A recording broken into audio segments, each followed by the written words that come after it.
আসসালামু আলাইকুম। কেমন আছেন সবাই? আমি আলহামদুলিল্লাহ ভালো আছি। তবে কিছুটা ঠান্ডা রয়েছে। এর জন্য গলাটা একটু বসা, নাক-টাক একদম বন্ধ। তো যেটা বলতে চাচ্ছিলাম সেটা হচ্ছে যতই দিন যাচ্ছে ততই কিন্তু সবকিছু উন্নত হচ্ছে। এমনকি আমাদের মহিলাদের যে পিঠা বানানো বা রান্না-বান্না প্রত্যেকটা দিকেই কিন্তু আমরা অনেক ভেরিয়েশন নিয়ে আসতেছি।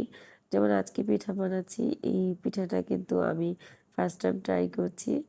তো এখানে হচ্ছে ১ম এ পিঠা বানানোর জন্য ডো তৈরি করে নিচ্ছি। শুকনা যে গুঁড়ি ছিল এটা দিয়ে পিঠা বানাবো আজকে। আর আজকে পিঠাটা কিন্তু একদম লেফট ওভার জিনিস দিয়ে বানাবো। বাসায় একটু ভাজি ছিল আর ছিল একটু ভর্তা। তো চিন্তা করলাম এগুলো নষ্ট হবে আর এজন্য একটু অন্যভাবে রান্না করার চেষ্টা করলাম। এখানে একটু ভর্তা দিয়েছি ১ম এ, তারপর একটু পেঁয়াজ পাতা কুচি দিয়েছি আর দিয়েছি গাজর। তো সবগুলো একসাথে দিয়ে ভাবলাম যে একটু ঝাল পিঠা তৈরি করি। আমার বাসায় সবাই একটু ঝাল টাইপের খাবার বেশি পছন্দ করে। মিষ্টি জাতীয় জিনিস খেতে পারে না। সবার এমনিতেও ডায়াবেটিস রয়েছে। তো আমিও চিন্তা করলাম যে একটু অন্যভাবে ট্রাই করি। আর পিঠার যে ডিজাইন এটাও আজকে একটু অন্যভাবে চেষ্টা করলাম বানানোর। তো এখানে হচ্ছে আমি একটু রুটি বানিয়ে নিব, যেহেতু পিঠাগুলো একটু ছোট করব।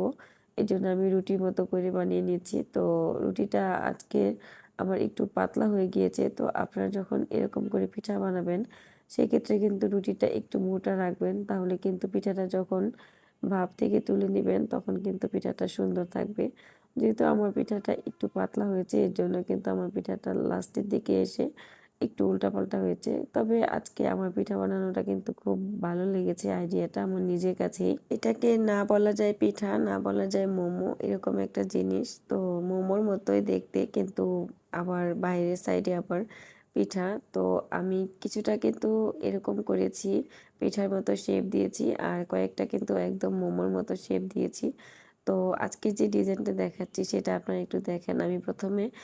আমি পিঠাটাকে ভাঁজ দেওয়ার পরে এখানে কাঁটা চামচ দিয়ে প্রত্যেকটা জায়গায় দাগ দিয়ে দিয়েছি। তারপর হচ্ছে ফুলের পাপড়ির মতো দেখা যাবে, এজন্য হচ্ছে আমি কয়েকটা আলাদা, আলাদা করে দূর থেকে ভাঁজ দিয়ে দিয়েছি। আর এটা যে দেখাচ্ছি এই ভাঁজটা তো সবাই জানি আমরা। এটা আমরা পুলি পিঠাতে দিয়ে থাকি। আর কাঁটা চামচ দিয়েও আমরা আরেকটা ডিজাইন করি, সেটা হচ্ছে এখন।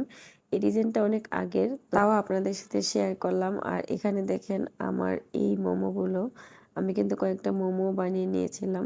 আর এখন হচ্ছে পিঠাগুলো আমি ভাপ দিব।